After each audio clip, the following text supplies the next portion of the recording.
Hey everybody, I have a quick project and I just wanted to make a quick video about it because I think it's really cool.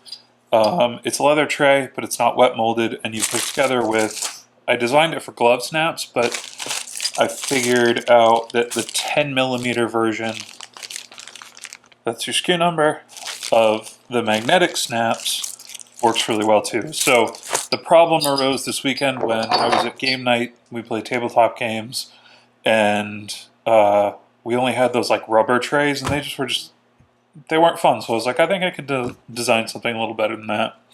So this is the pattern. It's on the website for a couple dollars, and it includes the vector. So if you want to stretch it and make it longer, you can. You can also, without a computer, just cut this in half and add leather to it, make it as long as you want. As it stands, I think it's just 5x5, and it's completely collapsible. So they just sit flat, and then when you're ready to use it, you put it to next week's project. You put it together, use it, and then take it apart again. So we are using some Newbury leathers. I believe this is their Buffalo, and as I said, I save time. So here's the pattern. You can see it's cut out, but it's not punched. I use black Toconol on the inside because it's going to be a tray, so you're going to see the inside. I never know. I mean, you could use the inside as the outside too, whatever you want to do. I did get a little Toconol on that, but that's okay.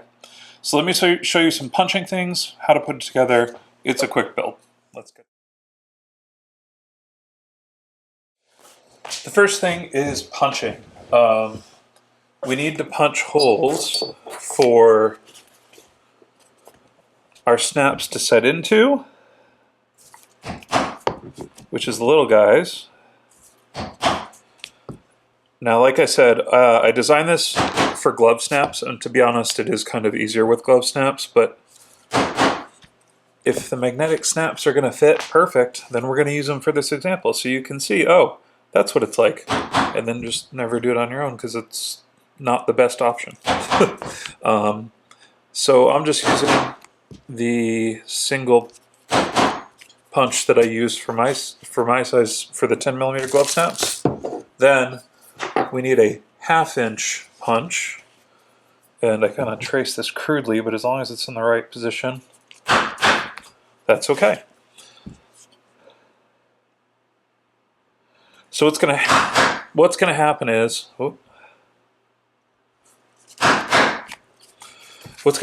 this is going to fold over, and our snap is actually going to go through these holes. So it's going to be making contact with the other half of the snap. And this leather here is almost going to act like a washer. Before we put everything together, we're going to do a little folding just to get it into shape. I like to take the front, or the long parts, get that folded, and then we'll do the same thing with the sides. Now the sides will tell us, you don't need to fold too far in, if we got it right. With a pattern like this, it fits on an A4 or 8.5/11 standard sheet of paper.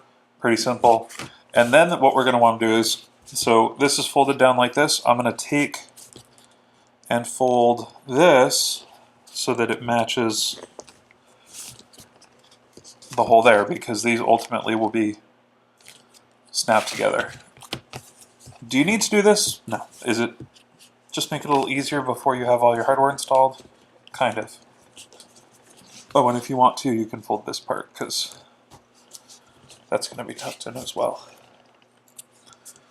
Now with this pattern, if you do have Illustrator or can print out the PDF, it's very easy to play around by hand and do some really cool things. Like, for example, you could elongate this as long as these two holes stay the same. If you add some material here, your handle will be taller, so you'll have something to grab onto. I just wanted some low profile ones. So, believe it or not, we're ready to assemble already. These just happen to be a 1/2 inch, so they fit in there perfectly, which is kind of cool. And I'm using about a 6 to 7 ounce chrome tan leather. This is not really a design. If you're going to use the magnets that you want to use a thick, stiff leather on, I would go with like an actual snap for that. But for this, they barely work, but they work. Whichever one you want to put in whichever place doesn't really matter. So we're just going to put basically all of our hardware on. Just make sure you pick one thing and put it in the same spot in all four corners. I think that's the only thing that really matters to that.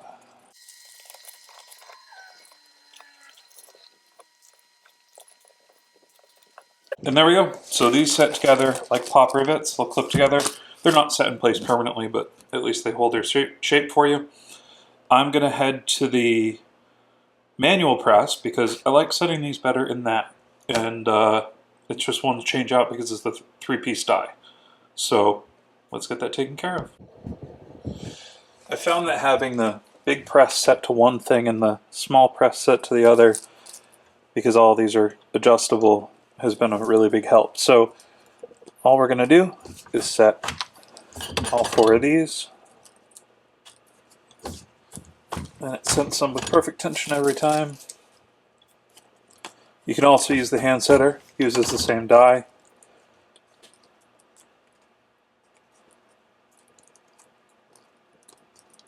Go. And then when it's time to set this one, we just pop this out. They have the same top cap size, so it's only a three-piece set. And that locks in there. Oh, unless you move it.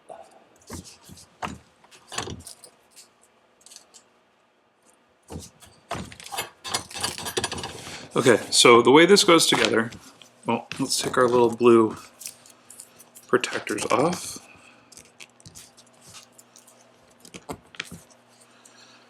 So if you're using glove snaps, it's pretty much the same thing. This hole right here is going to tuck into or around. A glove snap is smaller. The magnetic snap snaps right in. This hole, and you don't have to worry if they're straight, because we can easily adjust them once they're together. So let me see if I can get, there we go. So we're gonna pop that around, and actually let's see if we can do both at the same time here. Pop that one around, fold it over,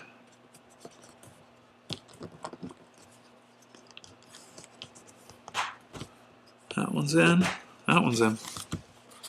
And then you just kind of adjust it. I figure you have your wet molds, and those are nice, but if you want something that's collapsible for game night, that's a nice option. And I left, oh, see, this is what I'm saying. The 10 millimeter snaps are just big enough to do their job, but they're not. I feel like if you could get a punch that was the size of the 12 millimeter snaps, that would be a little bit stronger. That being said, we've been using these and they work fine. So there you go. You can do the leather on the outside, you can do the leather on the inside. I like the tokenol on the inside look, and then I tend to leave the edges natural because they wear over time too.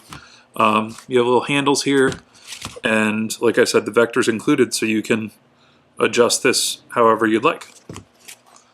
So that's it. When you're ready to go home, everything just packs flat. You can throw it in your bag with all your games, or for traveling.